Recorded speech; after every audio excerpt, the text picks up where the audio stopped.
So performance marketing, I always try to admit whenever I say that my job that in it is that we see marketing as an investment. And sometimes I'll give a backstory where, I in college was a finance major for the majority of my college career. And towards the tail end of it, I go, oh gosh, I don't want to do finance. Accounting's not interesting at all to me. I made a quick pivot to marketing for the last year and then graduated with a general business degree. But the way we see performance marketing is that there's dollars behind these marketing metrics. There's an investment behind it. We want to get an outcome, and there's ratios of how profitable that this investment was. So we really see marketing as a investment and not just something that we do because we have a budget to accomplish certain things that we want to do. Yeah, it's to me, it's starting closer to the revenue and backing out from it. Um, I was listening to I don't know, I guess you could call a thought leader on LinkedIn, and he was saying, "Here's why I don't believe in performance marketing," and explained about how they were able to deliver all these leads, but the leads weren't very qualified, and so it didn't convert very well. He said, "So I just don't do it." And I thought, that's a terrible that's a terrible reason. It's called taking an extra step and qualifying it. It's basically saying I don't believe in math because the math was bad once. You Well, know him what I saying mean? he doesn't believe in performance marketing is like, I don't believe in getting leads, then is Right. what it sounded like. He's like, no, we'll survive without leads or sales. We'll do something else. Yeah.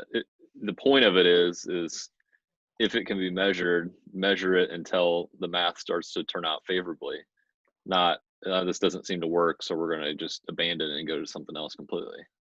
Right? If it can be measured, measured. If it can be optimized, optimized. Everything that can be measured can be optimized. It's the glory of where we're at. If we're doing this in the 50s, this job title wouldn't exist. This job wouldn't exist. Yeah. I mean, we're finally at that point, in marketing where you can get your arms around things, you can measure it even more. And even when, not everything we do is so black and white, right? But we can at least still understand, this tends to convert at this and move forward in this. And then you start mixing it in with the channels that are more, uh, more accurate with the math. It all eventually works out. But I mean, to say, well, I'm just not going to, I'm just not going to track like that. I don't get it. Yeah. I mean, and where we're at too, not everything's trackable today in 2020. But the nice thing is it makes our models a lot more accurate. If 80% of it's trackable, our models are so much better than they were in 2010. We just have a much better ability to track through what channels are working or what, at least what marketing mix is working. And we can use test markets to model out what, if we want to play around with different mixes of things that don't typically directly attribute to a lead or a sale. So even if we don't have the direct conversions yet, our models are so much better because we have so many touch points that we can track and measure. I agree. It's kind of like whenever, if we throw up a billboard or put a TV spot on, we can still see what its influence is on branded search and things like that. So to me, put it in the model, make a hypothesis about what it's going to do, and then see, does it do those things, right? Yeah, we've got a client, USA Facts, who I was trying to model out Nielsen ratings from TV appearances and how that led to web traffic and be like, okay, and we had to factor in the Nielsen rating. We had to factor in the time spent on that program. So were we on there for 5 minutes? Were we on there for 10 minutes? Does that differ based on like percentage of the show that we were? How much time did we mention the actual product or the company? And sometimes it's not as easy where we can model out now based on the type of show. We know like political shows do better than comedic shows. And we can see some lines there, but we're saying, okay, we've got this much time spent talking with this much of a Nielsen rating. We can at least edit or adjust and assume a range of performance. We're not going to say, hey, go on Jimmy Kimmel, you're going to get 20,000 sessions, but we know that we can get within 10 to 50. It's not as accurate as we want it to be, but with a small sample size, we're working our way to having a model that says, if you want to go and do a TV appearance, we know roughly how much that means based on the type of show, the type of audience, how well it meshes up with what our message is. So how have you evolved as a marketer since starting out? I mean, you've worked in social, you've worked in search, you've worked in a couple different arenas. I mean, some of the things you're doing today, it's not really what you started out doing, but all of those have kind of contributed. Like how would you say your evolution as a marketer has went so far in your career? I would say I got pretty lucky with my first internship. I was an analytics intern, and that fit me really well because I'm a naturally curious person. So seeing the numbers and not having any idea what went into them led me to want to know as much as possible of what went into the numbers, what went into these dashboards, these performance metrics. And the natural evolution of that led me to SEO because um, at the time the departments were tied. SEO did analytics, analytics was under SEO, but also it was the largest driver of traffic for the clients that I was working on. And it was it was this black box to me that was like, I had no idea that you could even um, do as much as you could with altering search results or even search engine marketing. And so I wanted to see what was going on there. And from that, I would get like frustrated that SEO didn't have very much budget, even though they drove most of the conversions, most of the traffic for a website. And I'd always wanted to do social media because I was a 22-year-old kid, and uh, that was just the coolest thing that you could do at the time. And they had big budgets. People were spending a ton of money on social media, not paid social, specifically just like organic social. Everything going on in social was giving big budgets. And so I switched over to social media because I wanted to check that out and play around with a little bit more time and more budget to drive results. And when I got over there, I realized that we had a bunch of budgets, but we weren't nearly as effective as what content marketing could do, what demand capturing type tactics could do, organic search and paid search. And so got a little jaded by that, and then started focusing on what matters most. And that's what led me to kind of start to flatten my career path a little bit more and say, okay, whatever drives the best results is what I'm going to focus on. It's what I'm going to recommend to clients. It's what we're going to put most of our emphasis in learning or skilling up around. Because at the end of the day, if I get to a point where I'm like just protecting what I do because it's what I do, I'm just prolonging the inevitable that's going to go out and be outdated. So that's what kind of led me to where I'm at today. It's always been a natural curiosity to understand what works best. But then the ability to be agnostic and actually not be pigeonholed into one area that says, we only do this and we're just going to do this because it's what we do. It's not an inspiring way to work. It's not motivating. It doesn't keep me kind of moving and trucking through a tough day of work. We had a similar conversation yesterday. We were talking about which skills do you work on and developing, and how do you pick where to focus. And to me, it's always been about just what's the problem that needs to be solved. And then sometimes it takes a lot to solve those problems, and it leads you down all these different paths. But it's pretty nice when you can sit next to people who have some expertise in all of those different things. And then nobody's territorial about how it gets accomplished. We're just trying to figure out how to solve the problem. That to me is pretty exciting.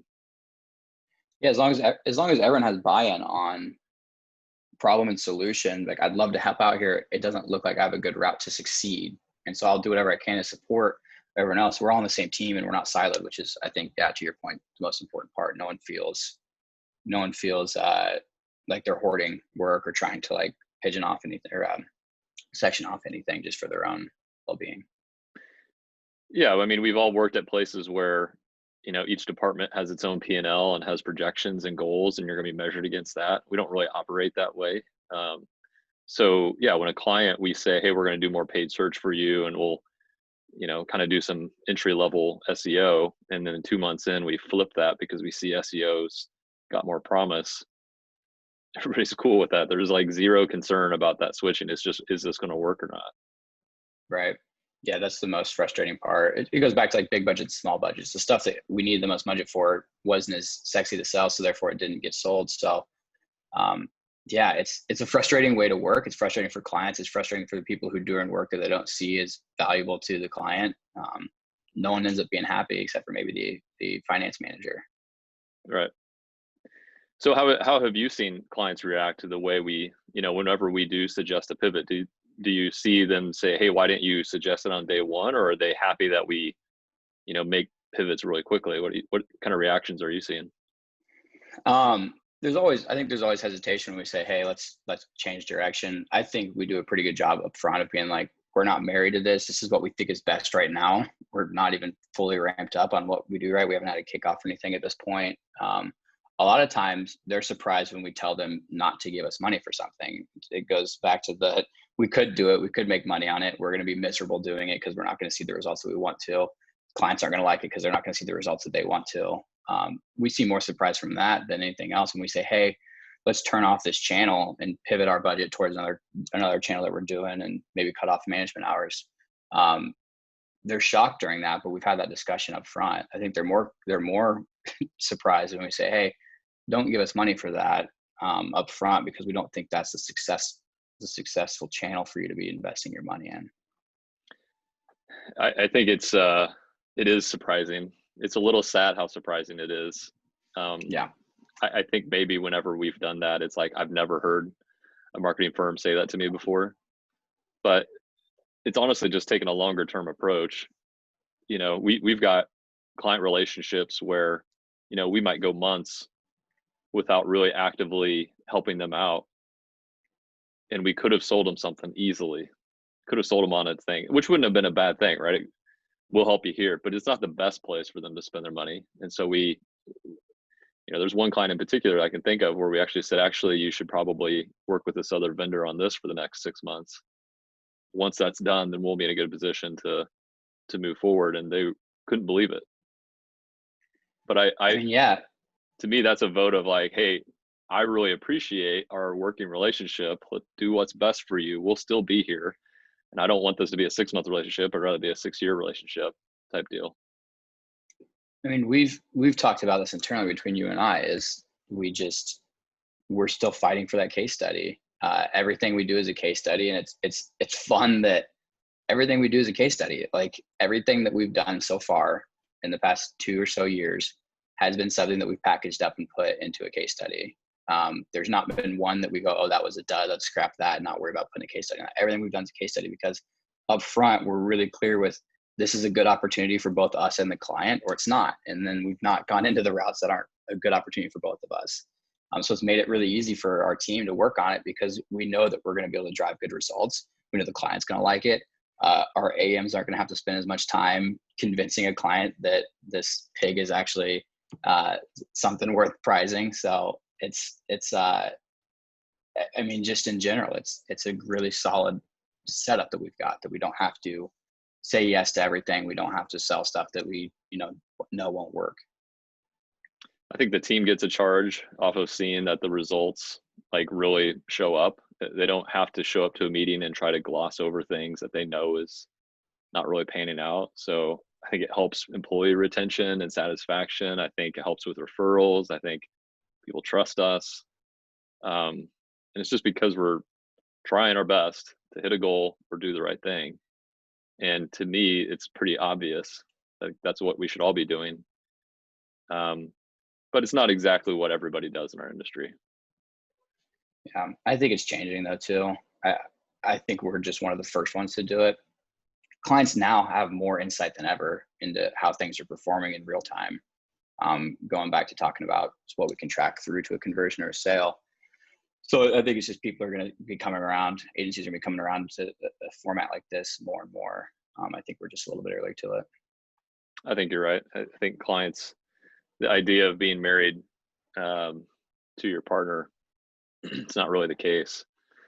It's you get a chance to kind of date here and there and put together the best team possible, and it can be a lot of different ways. So recognizing that is the way things are, and then you're right. We're just adapting to it. Okay. What's the stuff that charges you up when you're thinking about like a week at work? What are the things you're like, man, I look forward to that? I think about this a lot, just from a career path perspective. Is I think I would have made a really good private investigator, or some sort of investigator. Doesn't need to be private investigator, I guess.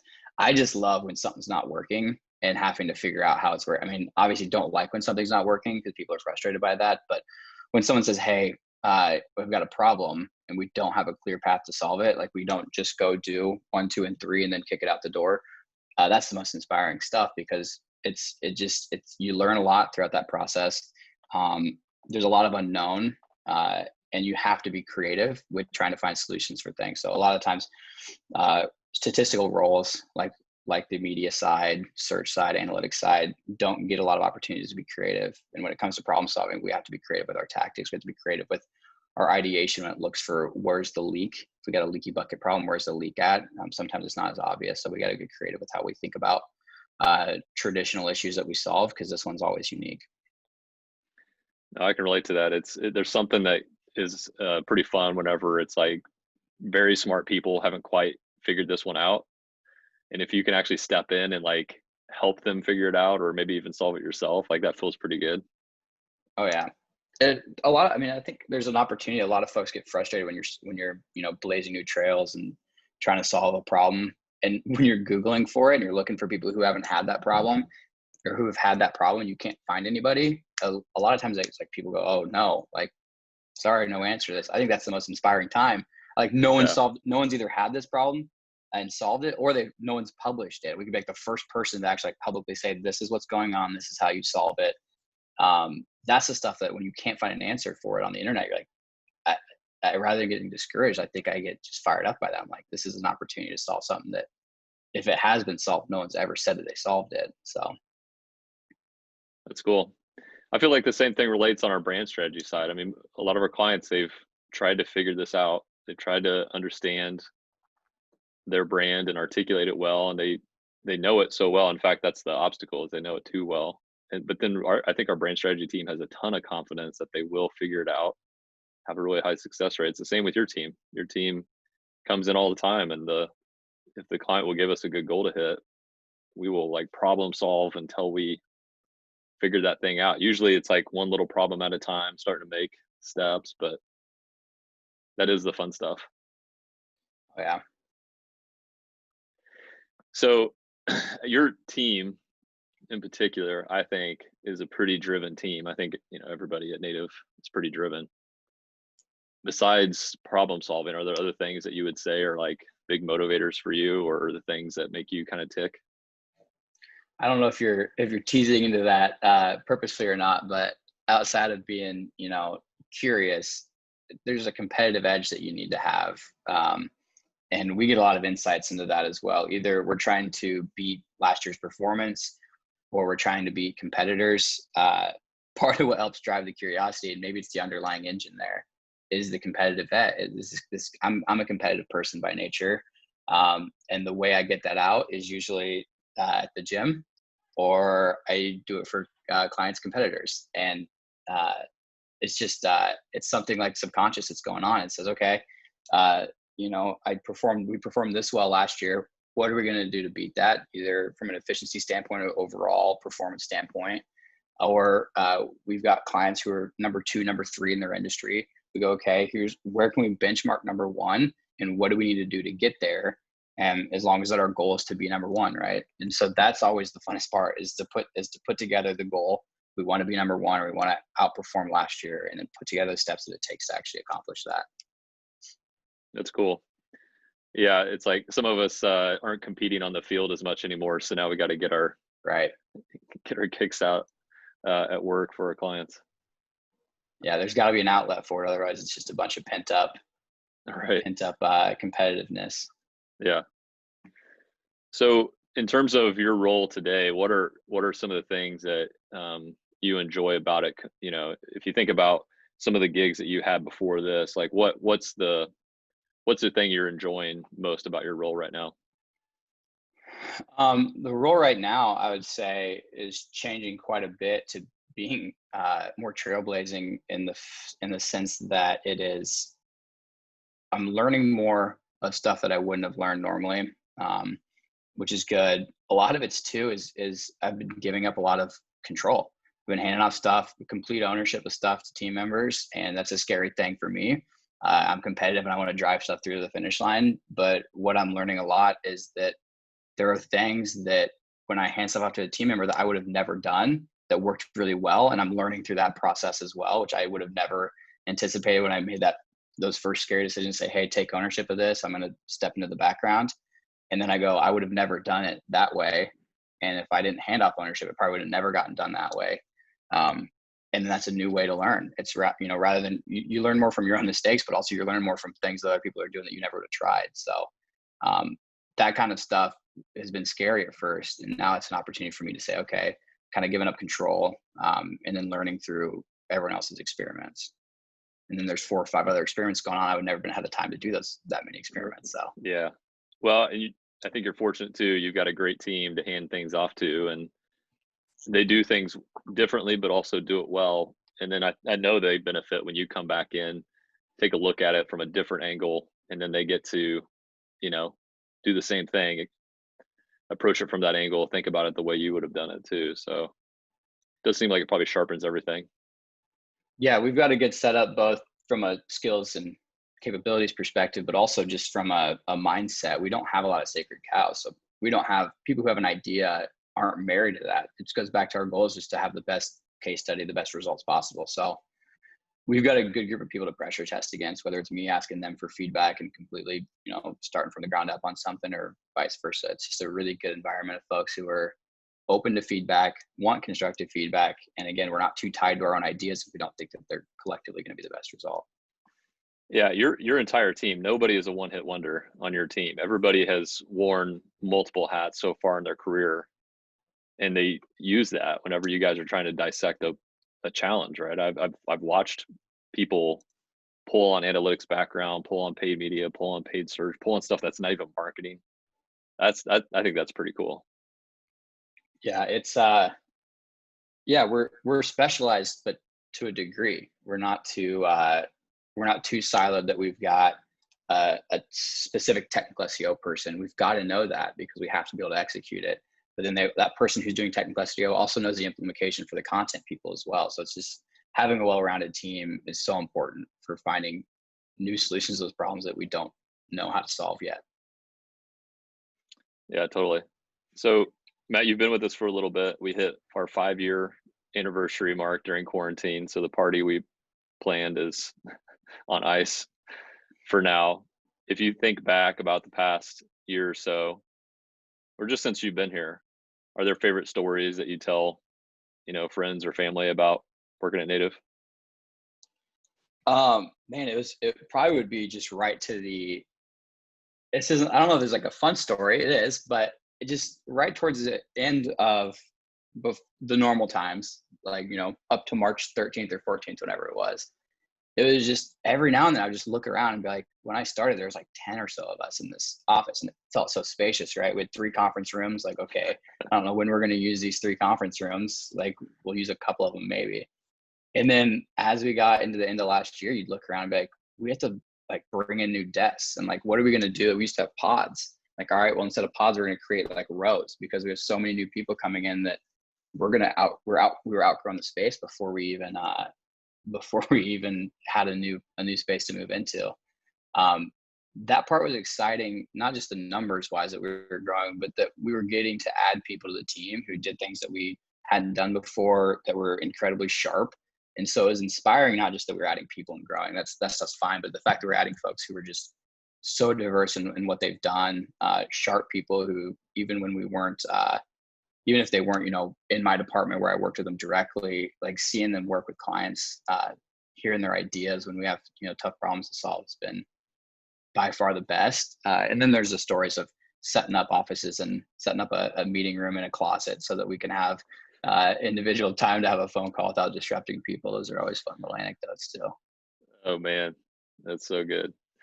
Yeah, someone mentioned the same thing. They're like, 2 years ago we didn't have so and so. Can you believe that? And I'm like, yeah, we've added some really good people. Yeah, it's like you can measure Native's time and like that time we didn't have this person, and it's like weird to think about because we're so ingrained in working with each other. Like I can't believe that a year ago we weren't working with. I guess Greg's been around. Paris wasn't here, Sure. 2 years ago we didn't have a Haley, or we could go through those steps, and it's just like it's crazy because it feels like as of right now that we've been working for the last 5 years with all 25 of these people.